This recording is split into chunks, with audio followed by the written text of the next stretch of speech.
उसे न तो खाना दिया न पीना दिया। अब इस तरह चीजें सामने आ रही हैं, जो बातें सामने आ रही हैं, मुझसे छुप रहे थे सामने बताने, मुझे तो उन्होंने बताया। एक तरह से जैसा कि आरोपों पर यदि हम जाएं, आरोपों के मुताबिक एक तरह से यहाँ जंगल में मंगल की स्थिति थी। दूर दूर से अलग अलग राज्यों से यहाँ लोग आया करते थे, उनमें खास लोग भी शामिल होते थे और ऐसे लोग यहाँ आए दिन यहाँ ठहरा करते थे। ग्रामीणों का कहना है कि इस मामले में सरकारी तंत्र ने कभी कोई कार्रवाई करने का प्रयास नहीं किया, जबकि ग्रामीण इस बारे में जानते हैं कि यहाँ लंबी गाड़ियाँ आया करती थीं, लग्जरी गाड़ियाँ आया करती थीं और उनमें खास लोग शामिल हुआ करते थे। यहाँ से जिस जगह यह रिजोर्ट है, इस रिजोर्ट के नज़दीक ही ऋषिकेश है और ऋषिकेश की दूरी यहाँ से बहुत ज़्यादा नहीं है। जब ऋषिकेश से हम यहाँ तक पहुँचते हैं तो एक चिल्ला नहर है और चिल्ला नहर के बराबर से आना पड़ता है और बराबर से आने के बाद ये एक छोटा सा रास्ता फिर इसके अंदर यहाँ आता है और इसी रास्ते के ज़रिए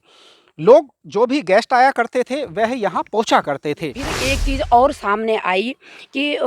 एक कर्मचारी को इन्होंने 15-16 दिन तक उसको बंधक बना के रखा और उसे न तो खाना दिया न पीना दिया। अपराध क्या था कि उसने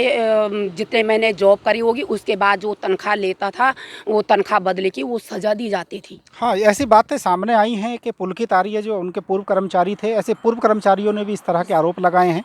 कि वह उनके वेतन को रख लिया करता था और जब वह वेतन मांगते थे उन लोगों पर आरोप लगा दिया करता था और यह ऐसी कई सारी बातें निकल कर सामने। इसमें कई चीज़ें सामने आई। उसके बाद मुझे 2-3 लोग सामने सामने ऐसे मिले जो मुझसे छुप रहे थे सामने बताने, मुझे तो उन्होंने बताया कि हमने 3-3 4 महीने यहाँ पे जॉब की है और 3-4 महीने जॉब करने के बाद जब हम तनख्वाह मांगा तो पहले तो 1 महीने में जॉब मांगने की बात की हमने